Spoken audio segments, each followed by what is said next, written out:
Vamos a empezar entonces con el ejercicio número 20.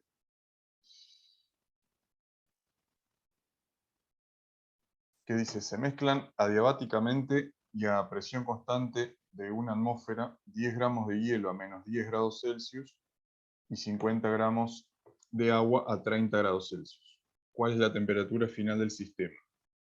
El calor específico del agua líquida es 1 caloría por gramo grado, el calor específico del hielo es 0,5 y el calor latente de fusión es 80 calorías por gramo a 0 grados Celsius. Y la parte B, supóngase que se tienen 50 gramos de hielo menos 10, ¿cuál es la temperatura final y si hay hielo en el sistema?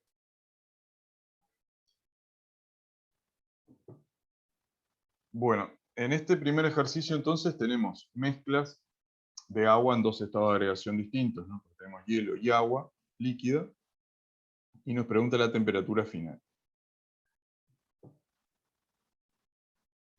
¿Se les ocurre cómo poder resolverlo?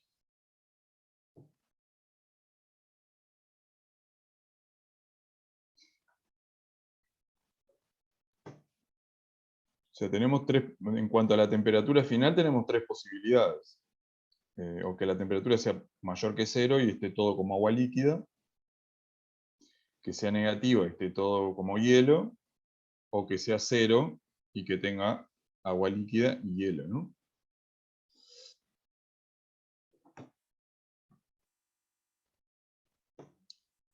Entonces, una posibilidad para la resolución es suponer que estoy en uno de esos tres casos y resolver el ejercicio y verificar después que el resultado esté de acuerdo con esa suposición que yo hice. Eso puede surgir, o sea, cuál de elegir de esas tres posibilidades, en este caso, porque estamos con agua, ¿no? Dependerá, bueno, de analizar un poco los números del ejercicio. En este caso tengo 10 gramos de hielo a menos 10 y 50 gramos de agua a 30.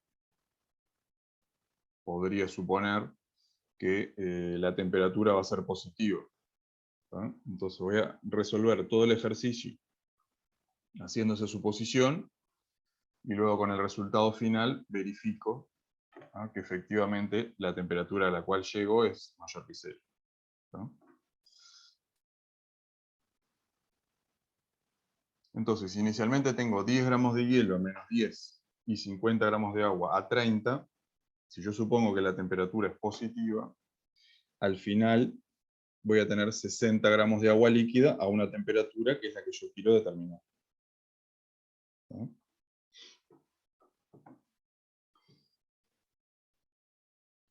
Acá lo que hay que tener cuidado es cómo se hacen los distintos procesos que ocurren dentro de este recipiente que me decía, también es importante, que se mezclan adiabáticamente y a presión constante. Entonces es un proceso adiabático, por lo tanto el calor intercambiado con el ambiente va a ser 0 y a presión constante quiere decir que el calor es igual al delta H. Quiere decir que el delta H total va a ser 0. ¿No? La suma de todos los delta H, de todos los procesos que ocurren en este sistema, tiene que igualarse a 0. ¿Cuáles son esas etapas que yo puedo identificar? Bueno, primero lo que tengo que hacer es llevar el hielo que está a menos 10 hasta 0. ¿No? Si la temperatura es positiva, luego que tengo el hielo a 0, lo puedo fundir. Entonces voy a tener un delta H asociado para ese cambio de temperatura del hielo hasta menos 10 a 0, y después otro delta H asociado para la fusión del hielo. Y entonces acá ya tengo 10 gramos de hielo, 10 gramos de agua líquida ahora a 0 grados y los 50 gramos de agua líquida a 30. Y llevo cada uno de ellos hasta la temperatura final, que va a ser positiva con un delta H 3. Acá lo importante de ver, en este ejercicio que es agua, quizás sea más sencillo darse cuenta que el agua, el hielo, primero lo tengo que llevar a 0 para fundirlo. Porque el delta H que me dan como dato es a la temperatura de fusión de la sustancia, en este caso 0. A veces cuando son ejercicios que plantean compuestos A, B, o sea, en forma general, y les dan una temperatura de fusión, un error muy común es plantear el delta H de fusión a una temperatura que no corresponde con lo que me dice el ejercicio. Yo tengo que llevar esa sustancia hasta la temperatura a la cual ocurre el cambio de estado de reacción. No puedo fundirlo a cualquier temperatura. ¿Sí?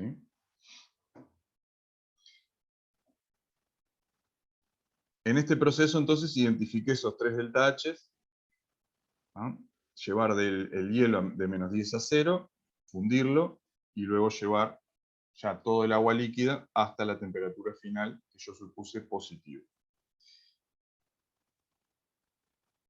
Lo que habíamos visto recién es que es un proceso adiabático y a presión constante, ese delta H total va a ser 0. Quiere decir que delta H1 más delta H2 más delta H3 tiene que ser igual a 0. ¿Sí?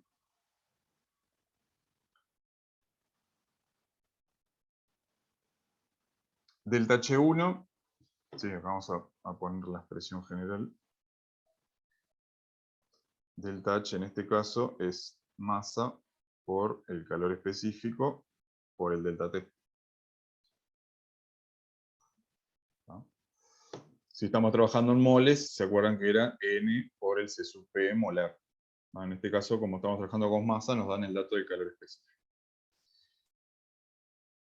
Para ese primer delta H1 tenemos entonces 10 gramos de hielo, el calor específico que nos dan es 0,5, y temperatura final 0 menos menos 10, entonces les queda más 10.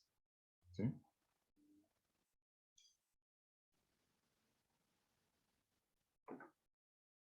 La fusión, que en este caso corresponde a la masa por el delta H de fusión, que me dan como dato de 80 calorías por gramo. Y el tercer proceso, que es llevar el agua líquida hasta la temperatura final, o sea, 50 por 1, que es el calor específico del agua líquida, por T final menos 30, y los 10 gramos de agua líquida que provienen del hielo que ya fundió, ahora utilizando el calor específico del agua, 1, del agua líquida, T menos 0, que es a la temperatura a la cual se encuentra esa agua, esos 10 gramos de agua. La suma de esos 3 delta H va a ser igual a 0, y la única incógnita que tengo en esa ecuación es la temperatura, que puedo despejar y me da 10,8 grados. ¿No?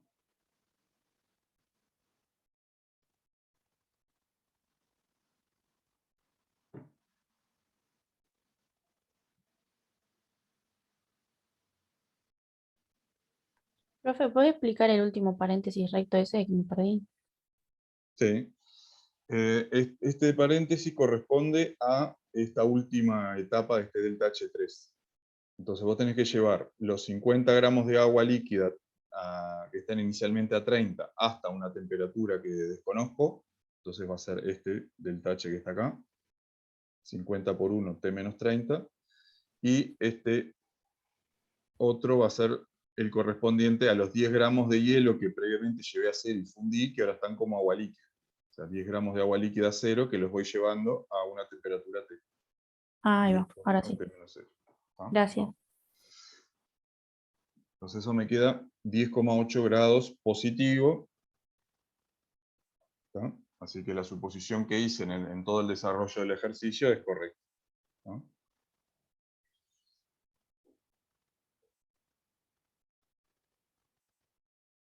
Otra posibilidad, o sea, sin realizar esa suposición, es analizar todos los posibles procesos que pueden ocurrir, ¿no? Procesos que pueden ser de dos tipos, o endotérmicos o exotérmicos. Entonces, dependiendo cuál predominen, va a ser la temperatura final, ¿no? Si analizamos este mismo ejercicio, o sea, esta misma parte, donde teníamos 10 gramos de hielo a menos 10 Celsius, y teníamos 50 gramos de agua líquida a 30, ¿no? Entonces, puedo plantear cuáles son los procesos endotérmicos que pueden existir y cuáles son los procesos exotérmicos que pueden existir en mi sistema. ¿Qué proceso endotérmico de los que analizamos recién puede existir? Endotérmico es un proceso que absorbe calor, ¿no? ¿Y la fusión del hielo? La fusión del hielo es uno, ¿tá? Entonces tengo un delta H asociado a esa fusión que dijimos que era 10 por 80, ¿no? Aquí estos son 800 calorías. ¿Qué otro proceso de endo tenemos?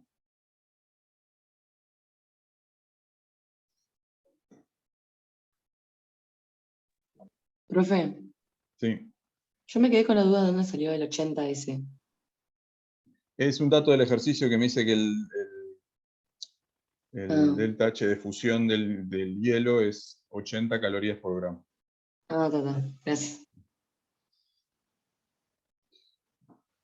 Otro proceso endo que tienen es el aumento de temperatura del hielo desde menos 10 hasta 0. ¿Sí? Lo tienen 10 por 0,5 por 0 menos 10. Y esto les da 50, ¿no? Calorías. O sea que en total tenemos 850 calorías.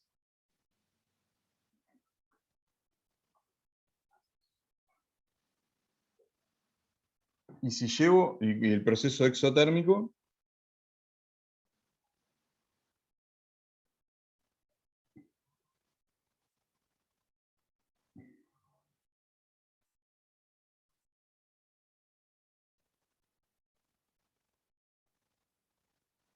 ¿cuál tenemos?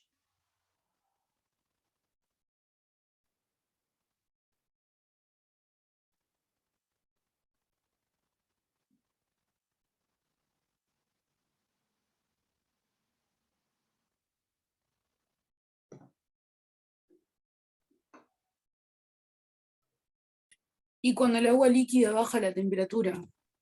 Ahí está, el agua líquida, el enfriamiento del agua desde 30 hasta 0 lo puedo llevar, porque más de eso. Entonces tengo un delta H3 que va a ser 50 por 1 por 0 menos 30. Y esto me da menos 1500 calorías. O sea, yo lo que hice fue llevar todo hasta 0 grados. ¿Ah? Entonces, lo que tengo que analizar es el total de los procesos endotérmicos y exotérmicos. De endotérmicos tengo 850 calorías. Y exotérmicos tengo menos 1500 negativo, ¿no? Porque libera calor. Y el delta H yo sé que me tiene que dar 0. Porque es un proceso adiabático de presión constante. Quiere decir que tiene que existir un proceso endotérmico de 650 calorías. Para que esto me dé 1500. ¿Se entiende? ¿Cuál es ese proceso endotérmico que está faltando? Llevar todo el agua desde 0 hasta la temperatura final. Entonces tengo esas 650 calorías, va a ser una masa de agua, que en este caso van a ser 60, porque tengo 50 más 10 por 1, porque ya está todo como agua líquida, por T menos 0, porque está todo ya a 0 grados. Y si despejan de acá, la temperatura me va a dar lo mismo que me dio en la parte anterior, o sea, 10,8.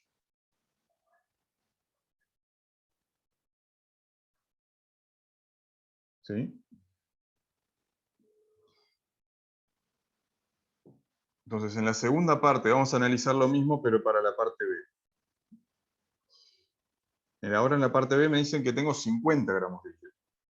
Entonces voy a tener 50 gramos de hielo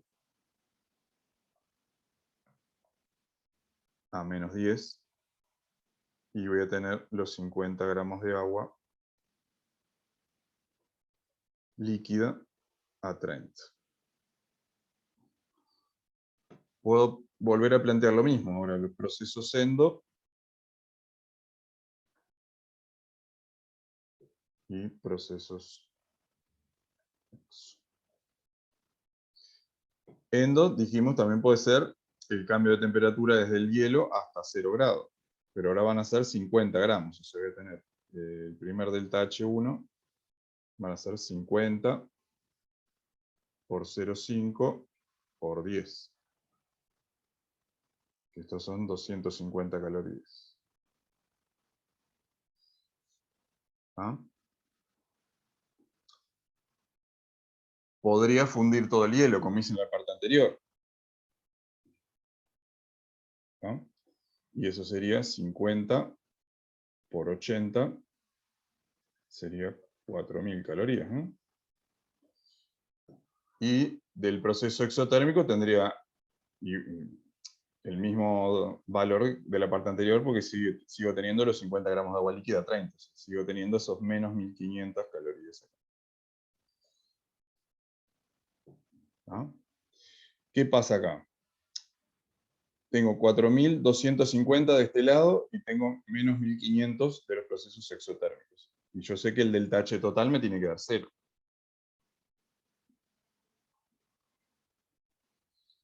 ¿Qué proceso exotérmico puedo colocar de este lado para que la suma me dé 0?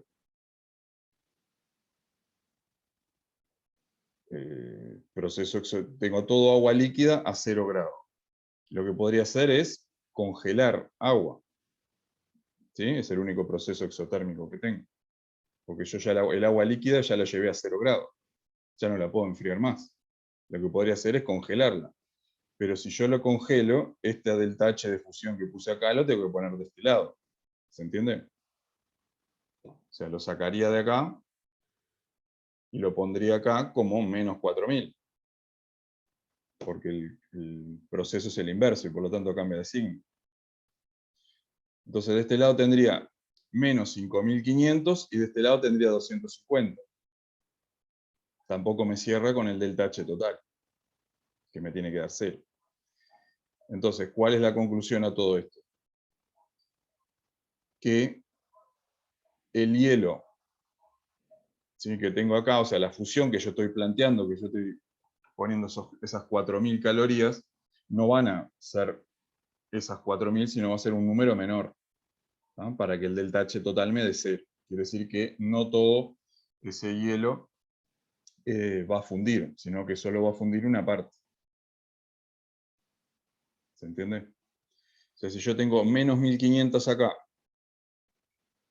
y tengo 250, que es llevar el hielo hasta 0 grados, el delta H asociado a la fusión, ¿cuánto va a ser?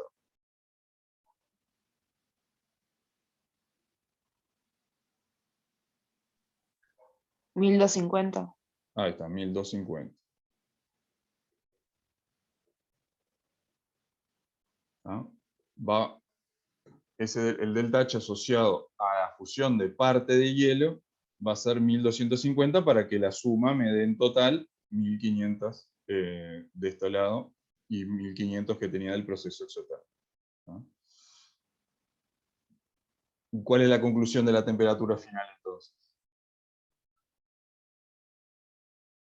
Que se mantiene. Que es 0. ¿No? O sea, inicialmente yo tenía hielo a menos 10 y agua líquida a 30. Si existe agua líquida y agua sólida en equilibrio, quiere decir que la temperatura final del sistema va a ser 0 grados. ¿No? Entonces, únicamente lo que va a fundir son esas 1250 calorías. Eso es lo que voy a sumar a una masa por el delta H de fusión, que va a ser 80, que me lo dan como dato. ¿No? Y de ahí voy a sacar el dato de la masa. Porque me pregunta si hay hielo en el sistema y cuánto hay. ¿No?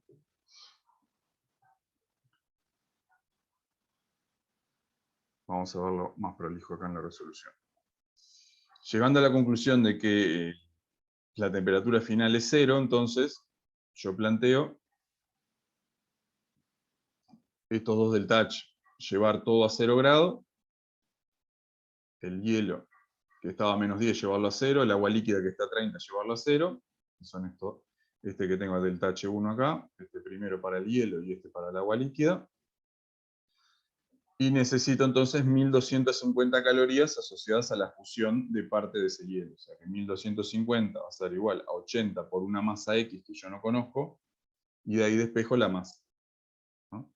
De ahí obtengo que funden 15,6 gramos de hielo, y por lo tanto puedo decir que al final del proceso voy a tener de hielo 50 menos 15,6, o sea 34,4, y de agua líquida 50 más 15,6, que es 65,6. ¿No? Si ustedes repetían el razonamiento que veíamos en la parte anterior, o sea, suponían una temperatura, también se puede hacer. Si ustedes suponen una temperatura positiva y resuelven, llegan a una temperatura negativa. Entonces, dicen, bueno, entonces la temperatura es negativa. Entonces suponen una temperatura negativa y les da positivo cuando hacen la resolución. Entonces la única alternativa que les queda es que la temperatura sea 0. ¿No?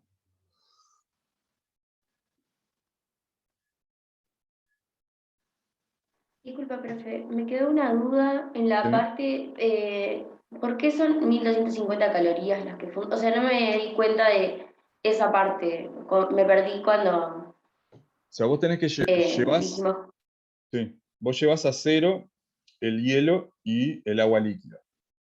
Y lo que sí, tenés que saber que es un proceso adiabático, o sea, esto que está acá. O sea, el delta H total te tiene que dar 0. Entonces, si sí, este enfriamiento liberó 1250 calorías, quiere decir que tiene que haber un proceso que absorba 1250 calorías. Y entonces, como la ah, claro, fusión, o sea, si fundiera todo el hielo, absorbe 4000 calorías, pero vos solo tenés 1250. Entonces, lo que se va a fundir no son los 50 gramos de hielo, sino es una masa tal que genere unos 1250 calorías. está perfecto, ¿Sí? gracias, sí.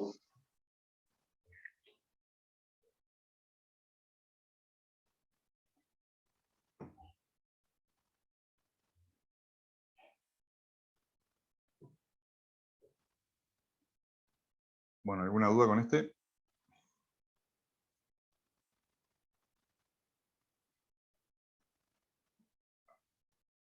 ¿Seguimos?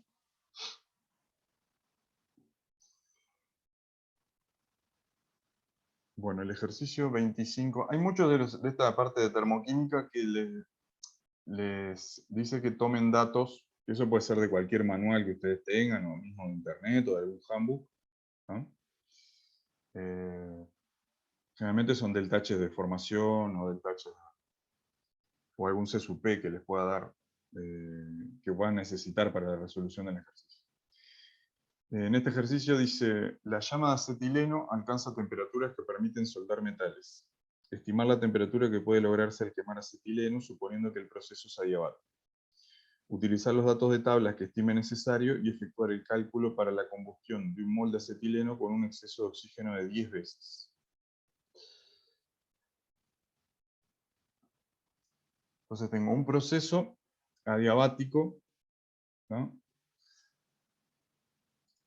Ahí lo que podemos suponer es que al ser un proceso tan rápido, podemos considerar que ese proceso es adiabático, ¿no? Porque si no, obviamente cuando uno está quemando acetileno, cuando está soldando, todo ese calor se libera en el ambiente, ¿no? Si suponemos que ese proceso ocurre muy rápido, podemos entonces suponer que el proceso es adiabático, ¿no? Entonces, ¿cuál es la temperatura que alcanzaría al quemar acetileno con un exceso de oxígeno de 10 veces? En este caso, estamos quemando el acetileno con oxígeno puro. Después vamos a ver en el último ejercicio cuando usamos aire, que ahí es un poquito más complicado el tema de los cálculos. Lo primero entonces que tenemos que buscar es cuál es la reacción de combustión del acetileno.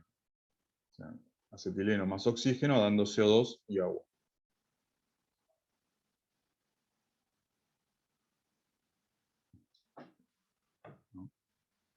que sería esa reacción que hay que igualar. El delta H de esa reacción no es exactamente el delta H de combustión. Si ustedes recuerdan, el delta H de combustión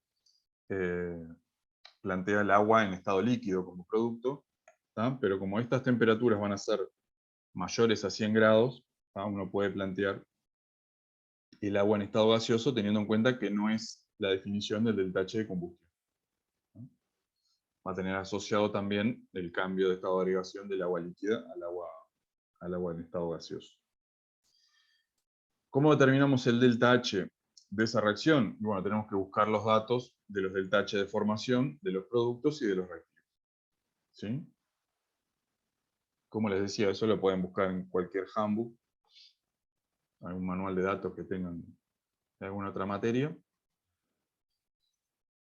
Tienen entonces el delta H de formación del agua, el del dióxido de carbono, ¿no? El delta H de reacción es el delta H de formación de los productos multiplicado por sus coeficientes estequiométricos menos el de los reactivos. ¿Ah? El de los elementos va a ser 0. Así que el del oxígeno acá no aparece. Ese delta H de reacción entonces me da menos 1255 kJ por mol.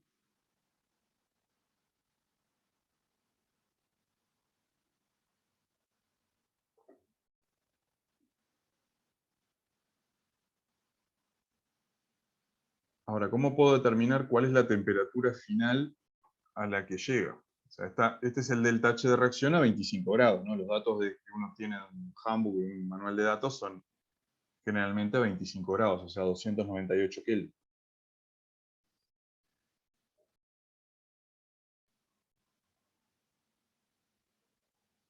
¿Cómo podrían determinar a qué temperatura se llega con esa combustión?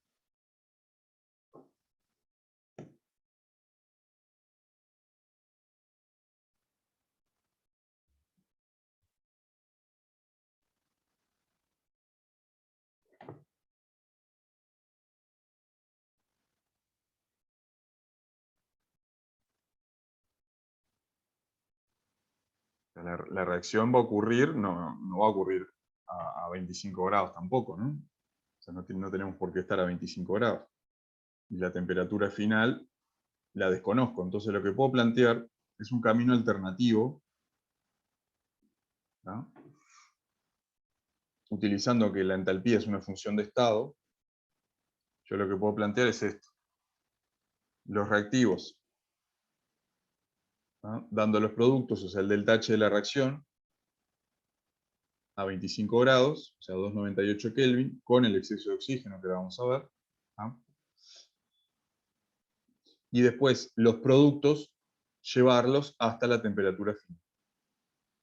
¿No? O sea, la reacción de interés mía es esta. Reactivos a 25 grados hasta productos hasta una temperatura final que desconozco. ¿No? Este delta H, ¿a qué va a ser igual?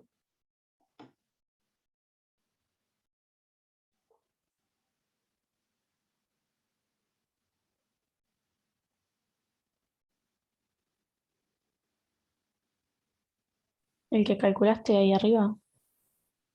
No, el que calculé acá arriba es este, ¿no?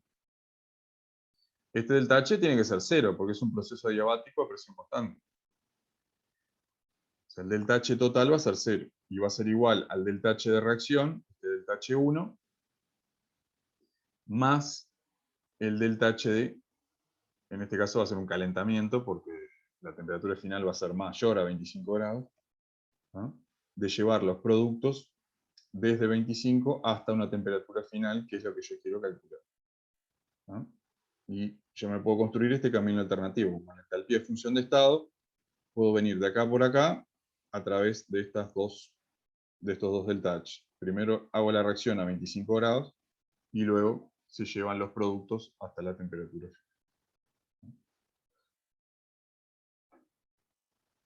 Que no es lo que realmente ocurre, ¿no? La reacción no va a ocurrir a 25 grados y después se llevan los productos, pero yo puedo construir este camino ficticio, ¿no? Basándome en que la entalpía, entonces, que es función de estado. Delta H1 más delta H2. El delta H1 es lo que calculé recién, ¿no? Y después lo que me queda, si lo estoy calculando para 1 mol de acetileno. Entonces acá lo multipliqué el delta H por 1. Y después al final de la reacción, ¿qué me quedan? Me quedan 2 moles de dióxido de carbono, 1 mol de agua, y acá lo que tengo que tener en cuenta es el exceso de, cuando me hablan exceso, me están diciendo exceso respecto a la cantidad estequiométrica. ¿No? Como la cantidad estequiométrica es 2,5, o sea, 5 medios, yo pongo entonces 25. Me dice un exceso de 10 veces. ¿Sí? Siempre el exceso se mide respecto a la cantidad estequiométrica, o sea, lo que yo visualizo en la reacción química. Y la temperatura final es la única incógnita, ¿no? Porque planteo, esto es un calentamiento de los productos y el oxígeno, con la ecuación NS sub P delta T. O sea, tenían que buscar también los datos del C sub P del dióxido de carbono, del agua y del oxígeno.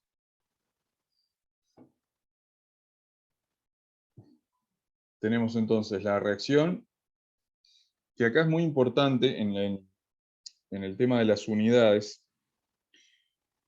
Los delta H en general de estas reacciones de combustión son bastante grandes. Fíjense que esto está en kilojoules y los C sub P están en joules. ¿No? Tengan cuidado acá cuando suman, ¿no? de tener las mismas unidades. En este caso pusimos acá por 10 a la 3 para pasar todo, dejar todo en joules. ¿No? Tienen acá el dióxido de carbono, el C sub P 37,13 en joules, el del agua 33,58, el del oxígeno 29,36, el rango de temperatura, o sea, el cambio de temperatura de los tres va a ser el mismo, ¿no? Va a ser desde 298 hasta la temperatura final. Y la única incógnita que tienen en esta ecuación es la temperatura final, que les da 1789 Kelvin.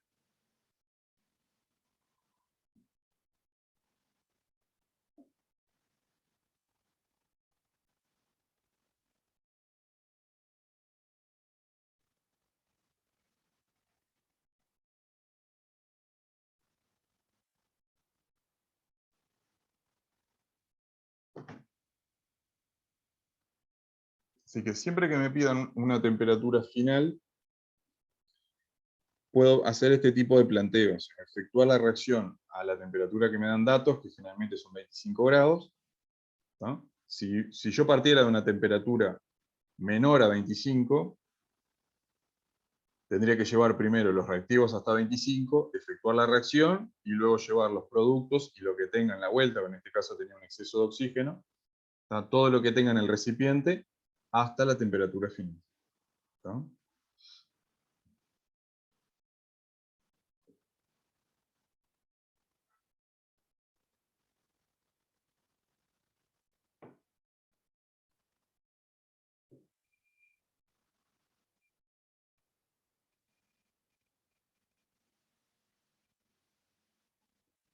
¿Alguna pregunta?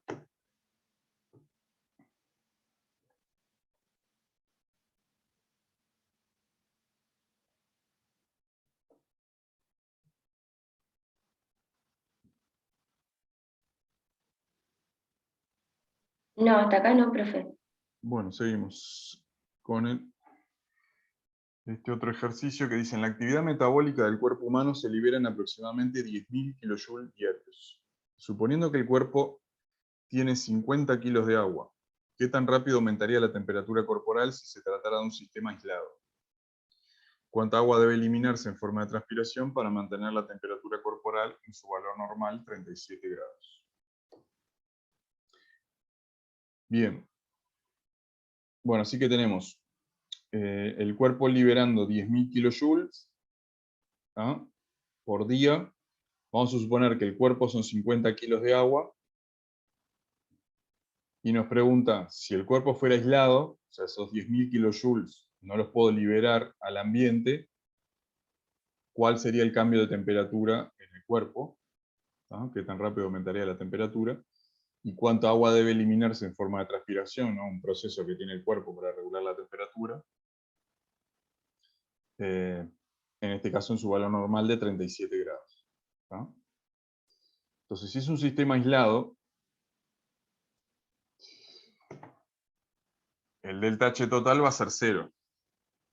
¿Tá? La energía liberada, que son esos 10.000 kJ, es lo que utiliza el cuerpo para calentarse. Entonces, si yo no puedo liberar esos 10.000 kJ, esa energía la voy a utilizar en calentar el cuerpo. ¿Tá? Es lo que planteé acá. O sea, lo que tengo que calcular es cuál es la variación de temperatura de 50 kilos de agua, que es la aproximación que tengo del cuerpo, ¿no? Con esos 10.000 kJ.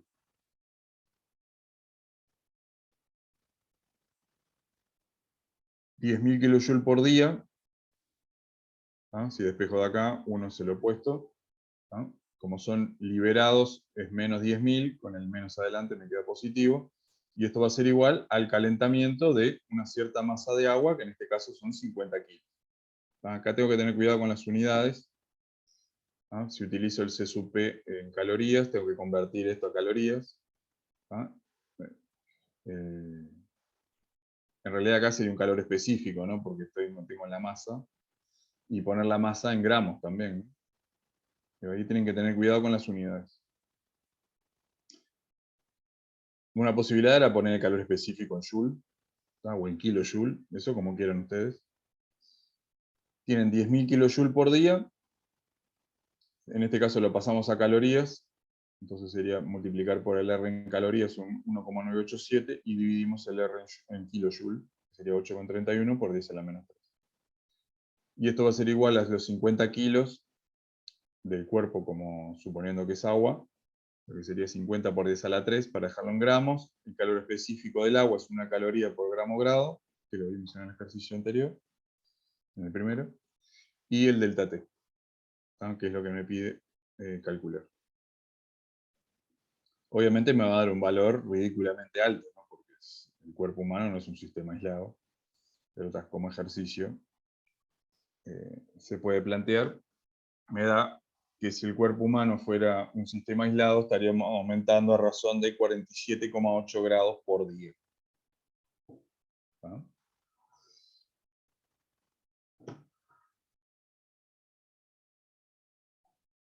Entonces lo que me pregunta es cuánta agua debe evaporarse en forma de transpiración para mantener la temperatura a 37 grados. Entonces, yo no puedo aumentar la temperatura del cuerpo por encima de 37, cuánto agua debería evaporar, ¿no? Para mantener esa temperatura, ¿no? Necesitamos el dato del delta H de vaporización, ¿sí?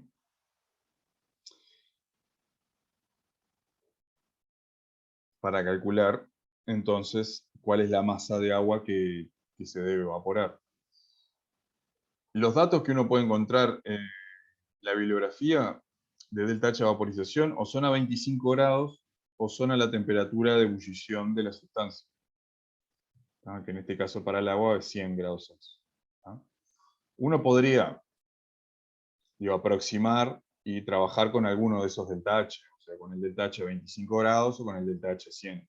Como en este caso estamos en este tema en particular tratando de ser lo más exacto posible, deberíamos obtener el dato del delta H de vaporización a 37, que es a la temperatura que se va a evaporar.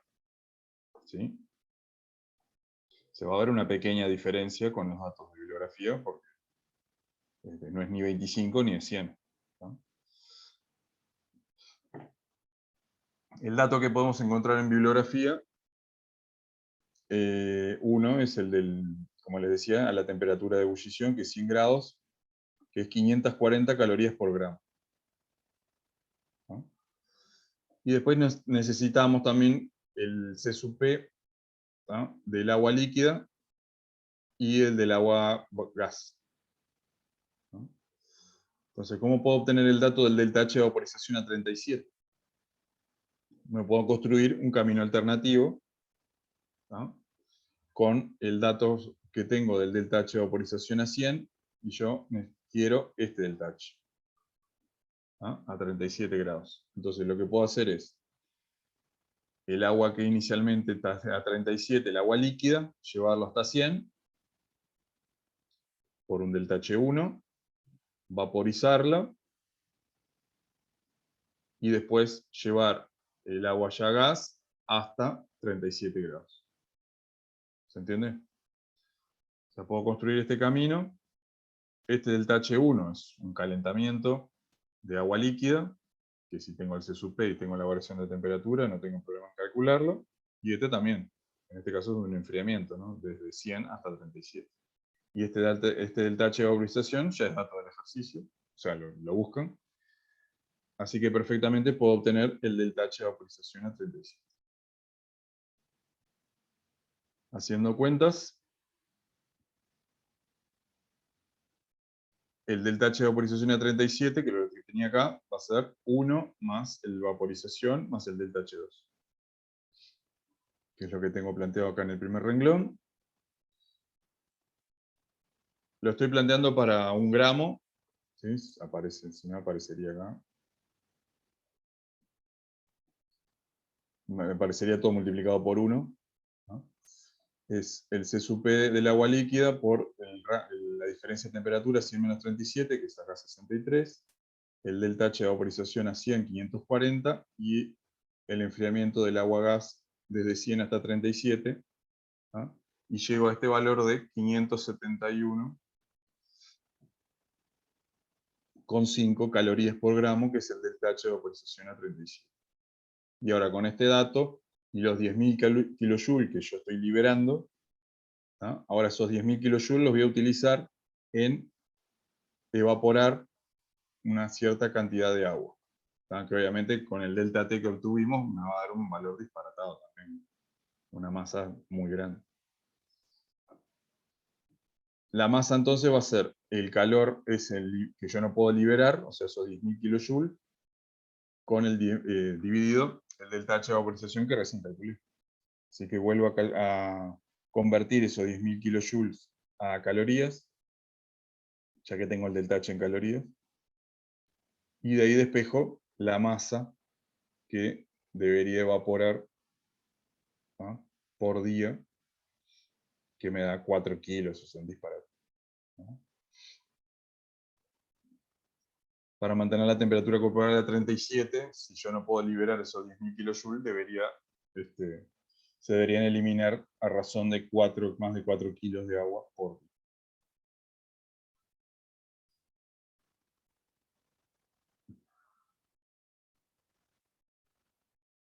Acá lo importante, más que nada, del ejercicio era el dato ese de obtener el ΔH a otra temperatura. Entonces, si ustedes les piden un ΔH a una temperatura que no la tienen en manual, pueden construirse ese camino alternativo con los valores del C sub P o del calor específico, dependiendo si lo tienen en moles o en gramos. ¿No? Y perfectamente pueden dibujar ese camino alternativo y calcular a la temperatura que ustedes necesiten ese ΔH. ¿No? Como les decía, también lo pueden hacer a 100, lo podían hacer con el ΔH a 100, que se va a dar un valor aproximado, o lo podían hacer con el ΔH a 25 y también. ¿No? En este caso, quisimos obtener el ΔH a la temperatura efectivamente a la cual está la temperatura corporal, ¿no? El cuerpo humano.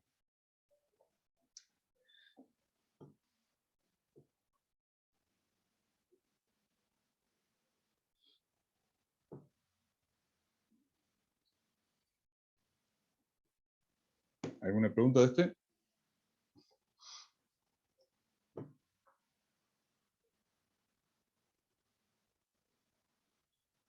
Bien, seguimos entonces. Y el ejercicio 30 dice: en un recipiente aislado se coloca agua líquida y hielo a 0 grados Celsius y 1 atmósfera, manteniendo la presión constante. Dentro del conjunto agua-hielo se introduce un recipiente rígido, conductor, cerrado, conteniendo carbono, grafito y aire. El carbono se quema completamente. Parte A. Al final de la combustión, usted espera que el volumen del conjunto agua-hielo haya aumentado o disminuido. ¿Por qué? El recipiente donde se produce la combustión recibe o produce trabajo. El recipiente que contiene agua-hielo recibe o produce trabajo. y parte de calcular el cambio de volumen en el recipiente agua-hielo si se queman 5 gramos de grafito, que inicialmente están a 25 grados, con un exceso del 10% de aire a la misma temperatura.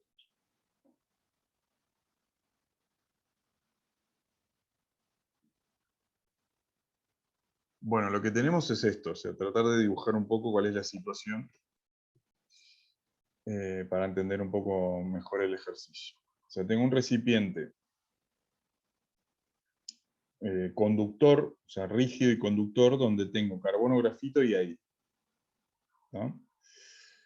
Y después tengo un recipiente aislado térmicamente, donde tengo agua y hielo, ¿no? O sea, a 0 grados.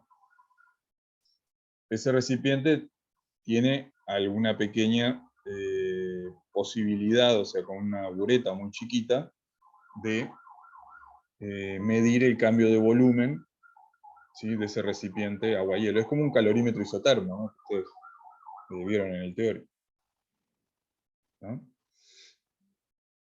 Entonces, yo puedo perfectamente, con ese dispositivo ahí,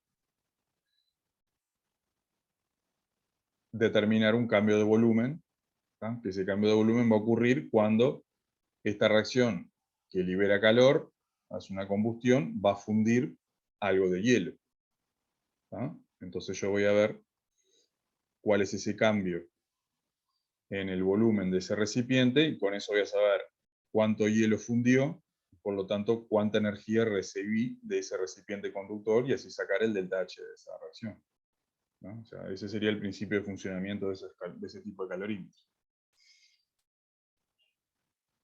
Pero al principio me hacen una serie de preguntas. La primera es si al final de la combustión usted espera que el volumen del conjunto haya aumentado o disminuido. ¿Ahí qué me pueden decir?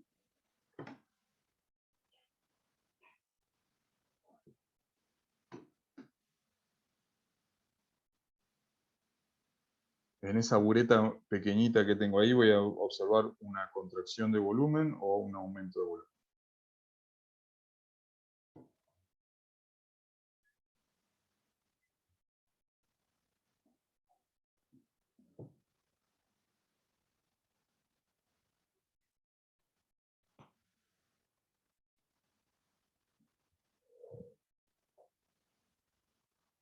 Yo creo que va a aumentar el volumen, porque el proceso de la combustión que se está dando en el recipiente es exotérmico, se va a liberar energía al medio, que va a pasar al sistema de agua con hielo, y ahí va a aumentar también la temperatura de este, y por ende va a aumentar el volumen, ¿puede ser?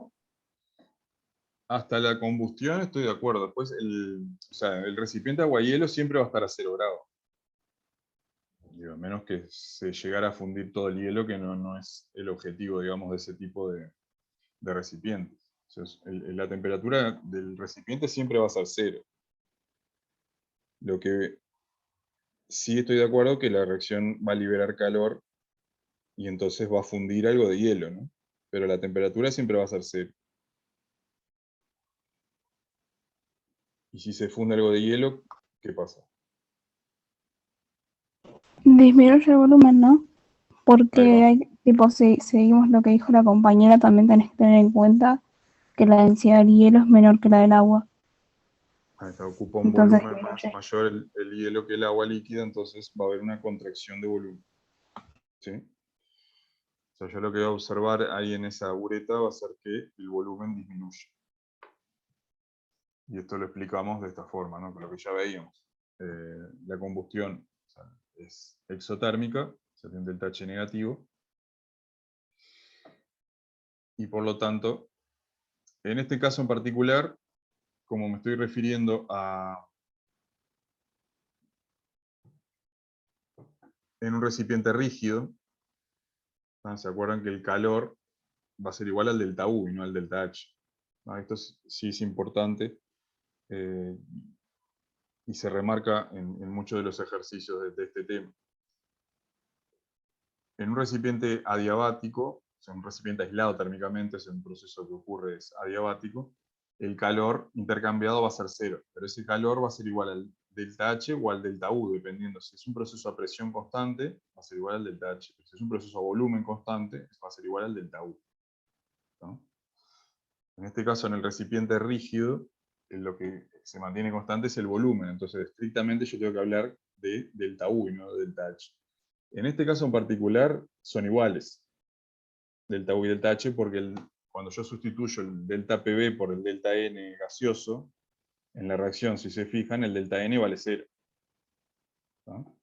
Entonces, hablar en este caso de delta U y de delta H es lo mismo. ¿No? Pero estrictamente yo debería hablar de delta U y hacer, o sea, todo lo que sucede dentro de ese recipiente rígido, referirme a variaciones de entalpía, ¿no? Para igualarlo al calor y no a la variación de energía interna, perdón, al delta U, y no a la variación de entalpía, que sí lo puedo plantear en el caso de un proceso que sea a presión constante, como puede ser el recipiente donde está el agua y hielo, ¿no? Pero todo lo que suceda en el recipiente donde está el carbono, grafito y aire, tengo que hablar de delta U, ¿no? Para referirme al calor. Bueno, así que en el baño, ese baño de agua y hielo va a fundir, y como dice la compañera, la densidad del hielo es menor que la del agua, y una disminución del volumen. El recipiente donde se produce la combustión, ¿recibe o produce trabajo? Profe, Sí, no me termina de quedar claro el tema de la densidad, por qué disminuye el volumen. porque, o sea, lo puedes ver con la densidad o lo podés ver con el volumen. O sea, para la misma cantidad de agua, si está como hielo, ocupa un volumen mayor. O sea, como la densidad es menor y la masa es la misma, quiere decir que el volumen del hielo es mayor que el volumen del agua para la misma masa. Que es lo que pasa cuando vos pones agua en una botella y lo pones en el freezer. O sea, la botella revienta porque cuando congela el volumen del hielo es mayor que el del agua líquida, y por lo tanto ocupa un mayor volumen y puede reventar la botella. En este caso, si tengo hielo, ¿tá? Ponele que tenga 1 gramo de hielo que funde, cuando funde ocupa un volumen menor. Entonces ahí hay una disminución del volumen. Ah, está, ahora sí. Y una pregunta, ¿puedes explicar de nuevo lo de delta U? Que no entendí esa parte. Sí. En este caso, lo que nosotros sabemos que es una reacción exotérmica, y generalmente las reacciones las planteamos como con delta H, ¿no? Los delta H de combustión o delta H de reacción, positivos o negativos, son endotérmicos o isotérmicos. En este caso, o sea, para referirme al calor, ¿sí? Porque yo estoy determinando un calor liberado, ¿sí? Como el recipiente es rígido, me tengo que referir al delta U. Entonces yo planteo el primer principio. En un recipiente rígido el trabajo vale 0. Entonces, para un recipiente donde el volumen no varíe, el calor va a ser igual al delta U, ¿no? Si el proceso es a presión constante, por ejemplo, en el recipiente agua-hielo, donde está abierta la atmósfera, ¿no? O en un recipiente con un pistón que esté a presión constante, ahí sí puedo hablar de que el calor va a ser igual al delta H, ¿no? Como lo que planteamos en los ejercicios anteriores, ¿no? Pero estrictamente, cuando es un recipiente rígido, yo tengo que hablar de que el calor es igual al delta U. En este caso en particular, es igual, o sea, el delta H al delta U, porque el delta N gaseoso de la reacción es 0, ¿no? Pero si no, no van a ser iguales. ¿Sí? Entonces, estrictamente, lo vamos a ver ahora en la resolución del ejercicio. Yo tengo que hablar en el recipiente rígido de siempre calcular delta U, ¿no? Y no delta H, ¿no? Está, genial. Bueno, la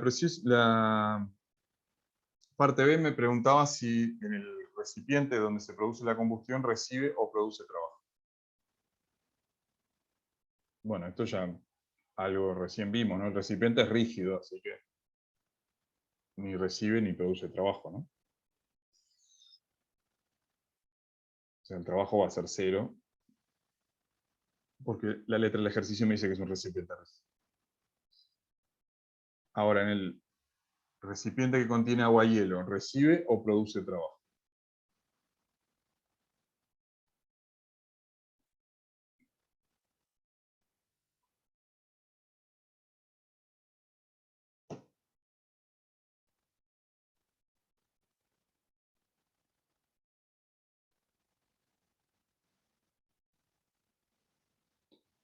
Dijimos que teníamos una contracción de volumen, ¿no?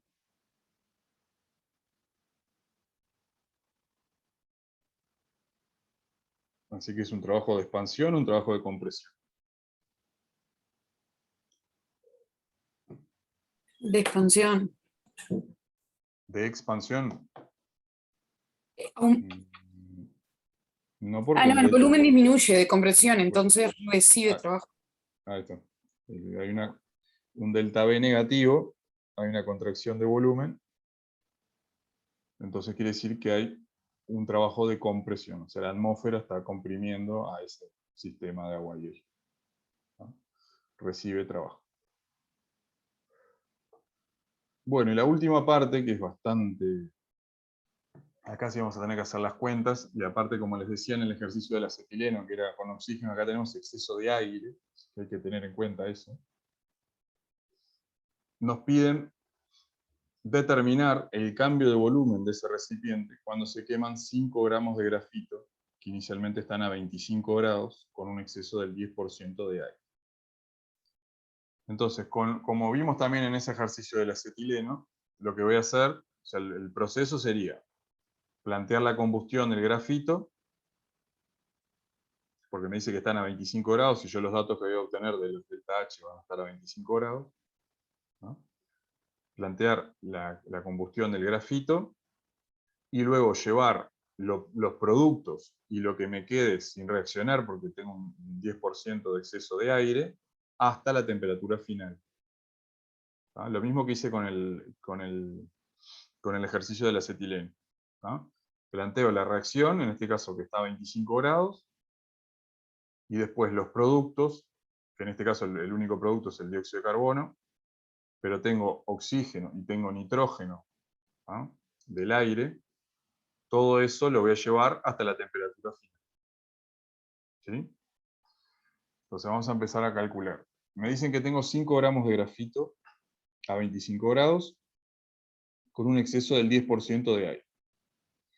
Planteo la reacción, que esa la buscan. O sea, coincide con el delta H de formación del dióxido de carbono, ¿no? Porque el carbono grafito, el delta H de formación es 0 y el del oxígeno también. O sea que el delta H de reacción ya lo tenemos. ¿Tá?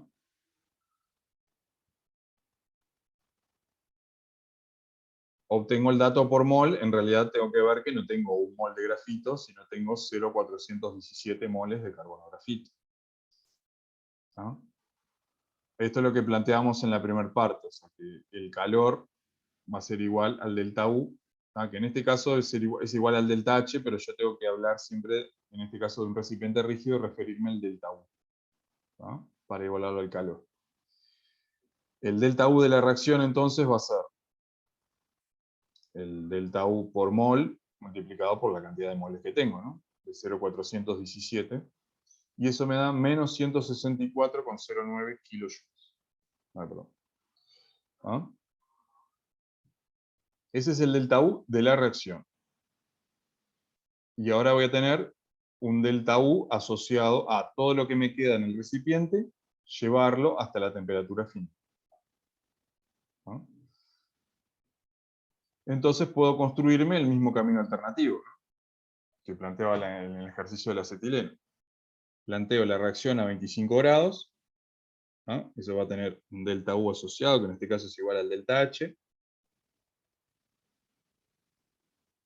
Y los productos, y lo que me queda sin reaccionar, que ahora vamos a ver, del aire, ¿cuál va a ser la temperatura final? ¿Hasta qué temperatura final lo llevo?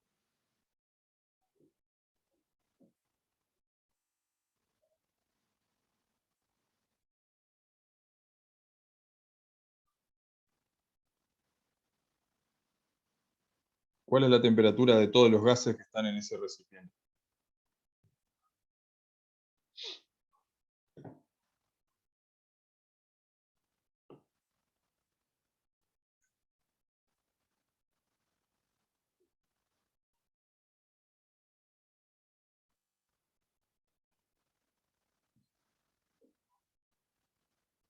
¿Alguna idea? 0, ¿no?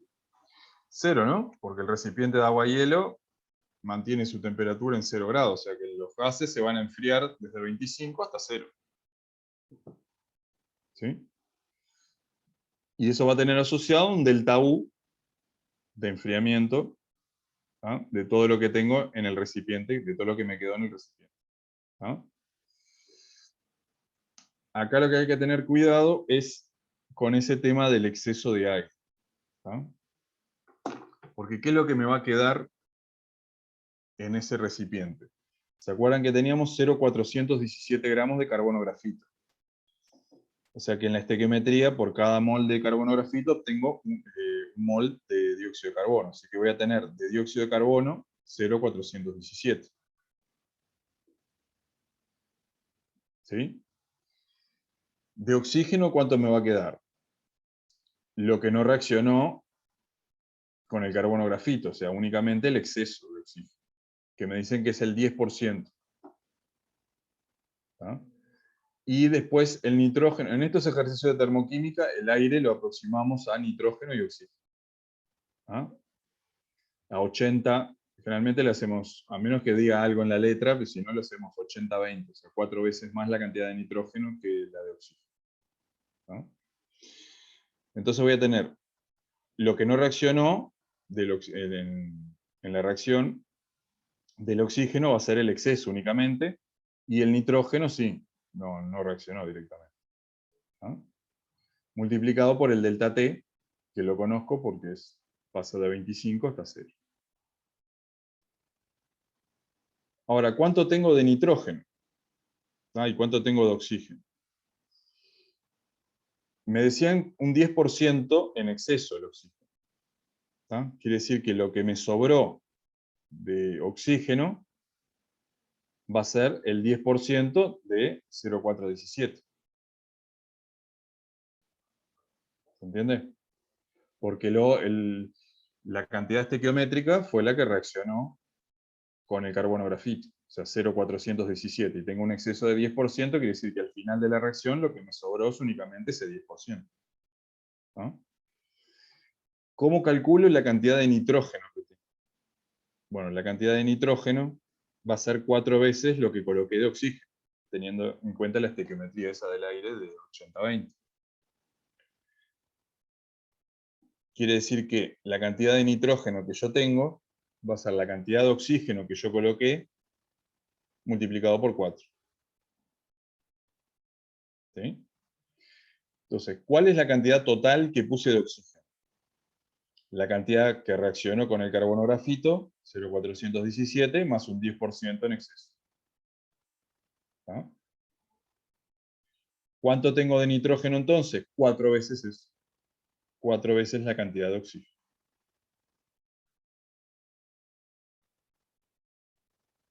¿Sí? Y bueno, ahora sabiendo cuánto tengo de cada uno de ellos, tengo que buscar los datos de los C sub B. ¿Ah? Del dióxido de carbono, del oxígeno y del nitrógeno. Generalmente en los handbooks están los C sub P. Acá les puse el dato del C sub P. Y bueno, como necesitamos el C sub B, tengo que restarle. ¿Sí? ¿Se acuerdan que habíamos visto en la clase anterior?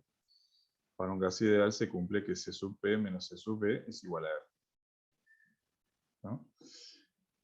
Así que para el carbono grafito entonces tengo, para el dióxido de carbono tengo 0,417 por el C sub B menos R. Lo mismo para el oxígeno, que me queda únicamente ese 10%, la décima parte de lo que tenía de dióxido de carbono. Y de nitrógeno tengo entonces esta cuenta que tengo acá arriba, ¿no? Todo lo que tenía de oxígeno, lo que reaccionó y lo que tengo en exceso, multiplicado por 4 para la estequiometría que tengo del aire de 80-20. Haciendo cuentas, el delta T que tengo acá es 273 menos 298. ¿No? Eso me da menos 1277 joules. Ese delta U asociado al enfriamiento de todo lo que me queda en ese recipiente, ¿tá? Luego de la reacción y de llevarlo a cero. El delta U total, entonces, va a ser la suma de los dos, del delta U de reacción más el delta U de desenfriamiento. ¿Ah? Acá hay que tener cuidado con lo que les decía en el otro ejercicio, de las unidades. ¿Ah? En el otro, habíamos visto en el delta U de la reacción que esto está en kilojoules. ¿Ah? Así que lo que hicimos fue pasar este delta U que tengo acá a kilojoules. ¿Ah? Para que esté todo en las mismas unidades. El delta U total va a ser menos 165,37 kilojoules, que es el calor, ¿no?, a volumen constante, al calor liberado por la reacción y por ese enfriamiento de todo lo que me quedó en el recipiente hasta cero. Lo que me pide el ejercicio es el cambio de volumen en el recipiente que contiene agua y hielo. O sea, todo ese calor liberado va a ser absorbido por el sistema agua-hielo. ¿Sí? O sea, todo ese calor liberado de menos 165,37 kilojoules van a ser utilizados en fundir una cierta cantidad de hielo, ¿no?, que yo puedo calcular, si conozco el delta H de fusión del hielo, ¿no? Entonces tengo que ese calor va a ser una cantidad de moles de agua multiplicado por el delta H de fusión, ¿no?, que es ese valor que está ahí en kilojoules, 6,02 kilojoules por mol. Como yo tenía 165,37, lo que funde de hielo son 27,47 moles. ¿No? A mí me pide el cambio de volumen, o sea, lo que tengo que calcular primero es la masa, si tengo el peso molecular del agua, que es 18, determino que la masa de hielo que funde son 495 gramos. ¿Sí? ¿Cuál es el cambio de volumen que yo voy a observar en el recipiente agua-hielo? Bueno, tengo que saber cuál es el volumen que ocupa cuando está como hielo, y cuál es el volumen que ocupa cuando está como agua líquida. ¿Sí? O sea que para eso necesito saber las densidades del hielo y del agua líquida a 0 grados. O sea, es otro dato que deberían ustedes buscar para conocer el cambio de volumen, ¿no? La densidad del hielo a 0 grados es 0,9168 gramos por mililitro, y la densidad del agua a 0 grados Celsius es 0,9999. Entonces, cuando está como hielo, ocupa 539,9 mililitros. Y luego de fundir, ocupa 495 mililitros. Quiere decir que el cambio de volumen que yo voy a observar es 44,85 mililitros.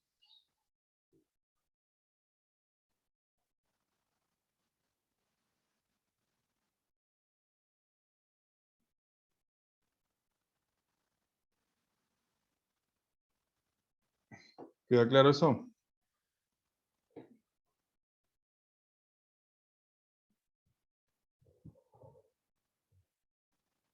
Sí, todo bien.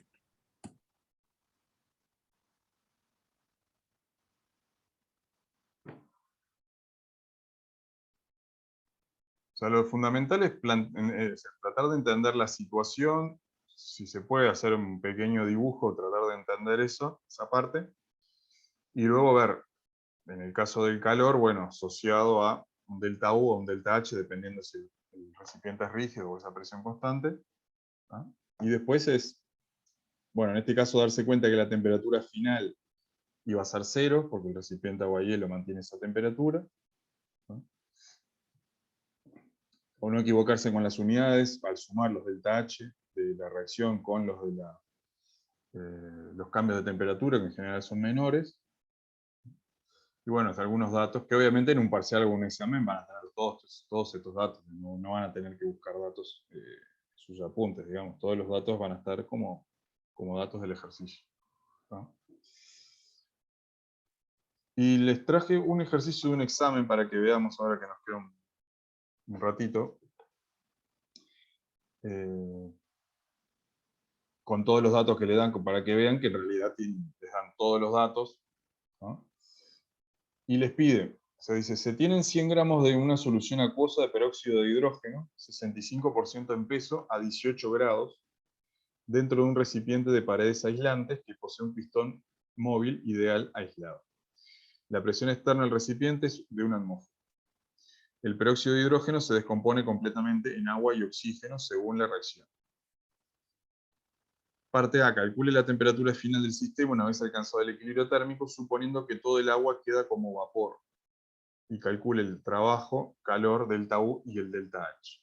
¿Ah? Y les dan los datos del delta H de formación del agua líquida, del peróxido, del delta H de vaporización del agua líquida, ¿ah?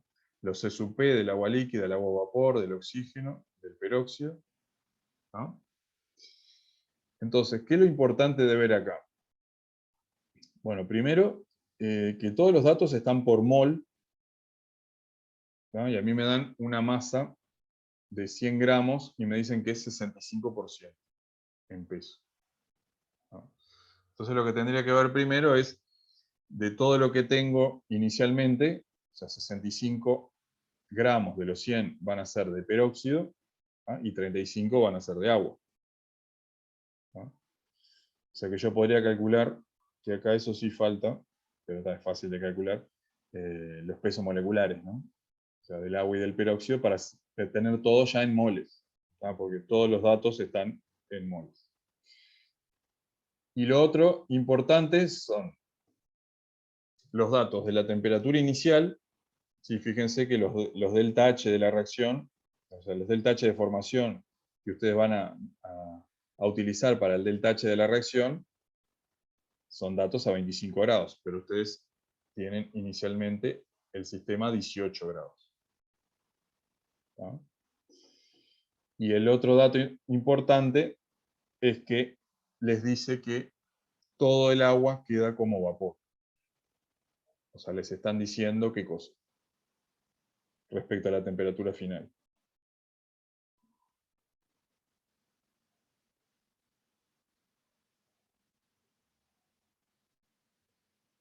Que va a ser mayor a 100 grados. ¿Se entiende? Entonces, ¿cuál es el de los caminos alternativos que vimos recién, del acetileno y del otro del carbono grafito, donde nosotros teníamos ya la reacción a 25 la planteábamos, ¿ah? Y después veíamos qué pasaba con los productos, si se enfriaban o se calentaban. Acá tenemos un paso previo, ¿no? Porque los reactivos están a 18 grados. ¿Ah? O sea, el agua y el peróxido, inicialmente, están a 18 grados. Entonces voy a tener una etapa en donde tengo que plantear los reactivos a 18, llevarlos hasta 25, ¿ah? Después plantear la reacción y después sí, llevar a los productos hasta la temperatura final. ¿Se entiende? Entonces, lo primero, lo que les decía, plantear con los pesos moleculares, tener exactamente la cantidad que tengo de peróxido y de agua iniciales. ¿Ah? O sea que me da 1,91 moles de peróxido y 1,94 moles, teniendo en cuenta que me decía que era 65% en peso, una masa de 100 gramos. El delta H de la reacción a 25 grados es el delta H de formación de los productos multiplicado por su coeficiente estequiométrico menos el de los reactivos. ¿Ah? Acuérdense que los elementos, el delta H de formación es 0. Así que esto sería el delta H de formación del agua menos el delta H de formación del peróxido. ¿Sí? Eso les da menos 23,48 kilocalorías por una reacción exotérmica. ¿Cuál es el camino entonces que yo tengo que recorrer? Lo que dijimos. Inicialmente tengo 1,94 moles de agua y 1,91 moles de peróxido, que están a 18 grados. Entonces yo no puedo plantear el delta H a 18, porque yo tengo el delta H de la reacción, porque los datos los tengo a 25 grados. Entonces lo que hago es, primero, llevar los reactivos mediante este delta H1 de 18 a 25, ahí planteo la reacción, ¿ah?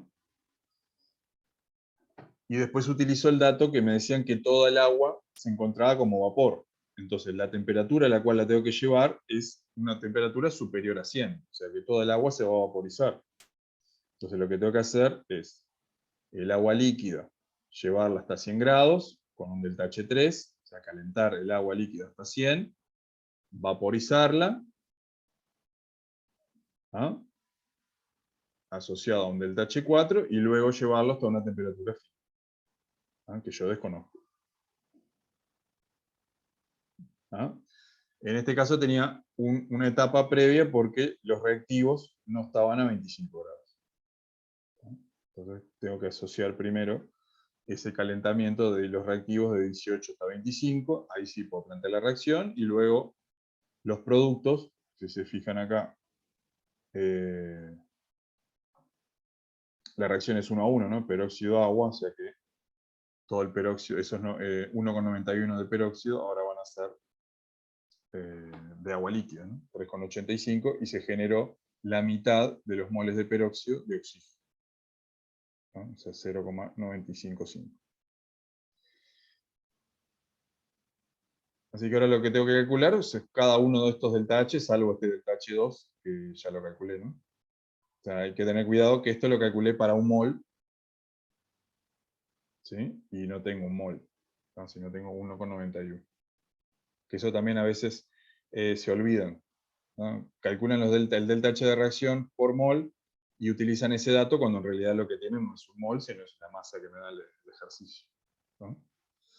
Así que entonces tengo 5 delta H's, ¿no? Que tengo que plantear. Este delta H total es 0. ¿No? Entonces vamos a plantear cada uno de esos delta H's. El primero es el calentamiento de los reactivos, o sea, del agua líquida y del peróxido, desde 18 hasta 25, eso tiene un delta H asociado de 517 calorías. Después plantean la reacción química, ¿no? Que es el delta H que ya calcularon, multiplicado por los moles que efectivamente tienen de peróxido. Eso les da menos 44,85 por 10 a la 3.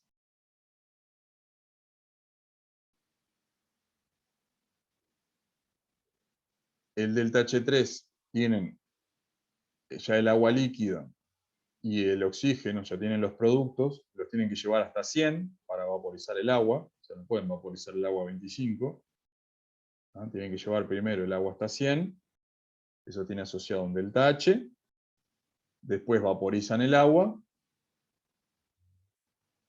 ¿no? Y en un delta H5 van a llevar lo que tengo de agua a vapor y de oxígeno hasta una temperatura final que desconozco, ¿no? Esta es la única incógnita que me queda, ¿no? Porque la suma de los 5 delta H me tiene que dar 0, porque es un recipiente aislado y a presión constante, ¿no? Ah, perdón. El delta H total va a ser 0, así que lo que hago es sumar cada uno de esos 5 delta H's y llego a una temperatura final de 124,5 grados Celsius.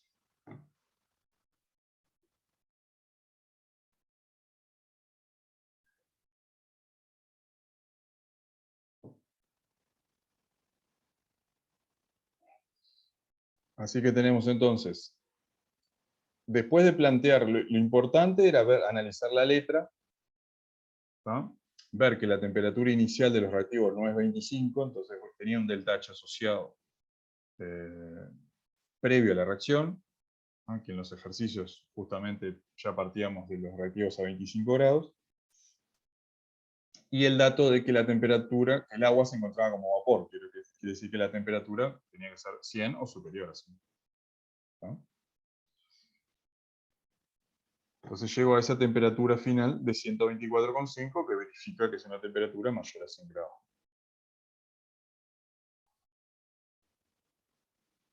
Bueno, después me pedía el calor, el delta H, el delta U y el trabajo. O sea, ahí tienen que explicar, ¿no? Que el delta H, o sea, el calor intercambiado es 0 porque es un recipiente aislado térmicamente, a presión constante, o sea que el delta H también va a ser 0. ¿No? Lo único que tienen que calcular es el calor, perdón, el trabajo, que va a ser igual al delta U. ¿Sí? Y bueno, si suponemos el despreciable, el volumen ocupado por la fase condensada, o sea, porque inicialmente tengo solo líquido, al final de la reacción voy a tener el oxígeno y el vapor de agua. Así que los moles totales de gas que tengo son los correspondientes al agua vapor, 3,85, y al oxígeno, 0,955.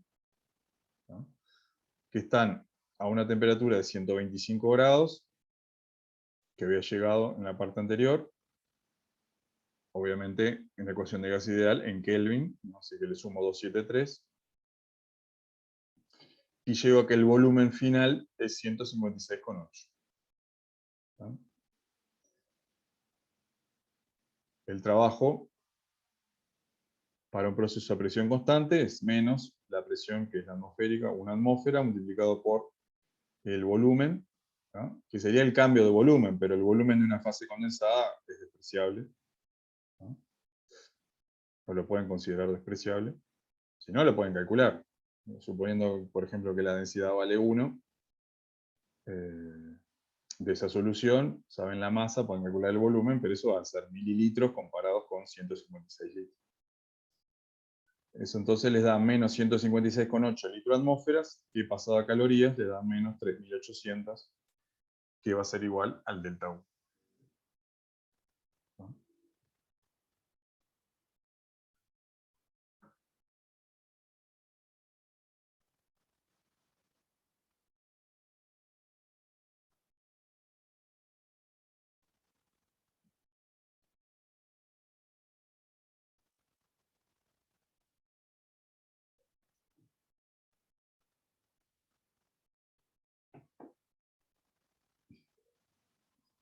¿Queda claro esto?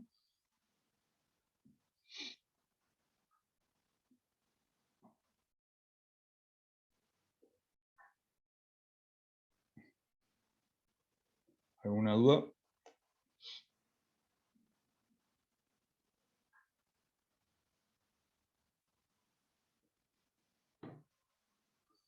No, todo bien. Bueno, con esto estaríamos terminando entonces. Ya les voy a habilitar las resoluciones de los ejercicios de esta última parte de termoquímica, que eran los últimos días del repartido. ¿No? Así que ya continúan después, ya van a empezar con la unidad 3, que es la parte de entropía. Y bueno, nos volvemos a ver en alguna otra clase de ejercicios próximamente. ¿No? Bueno, que pasen bien. Chao, gracias, profe. Nos vemos la próxima. Gracias.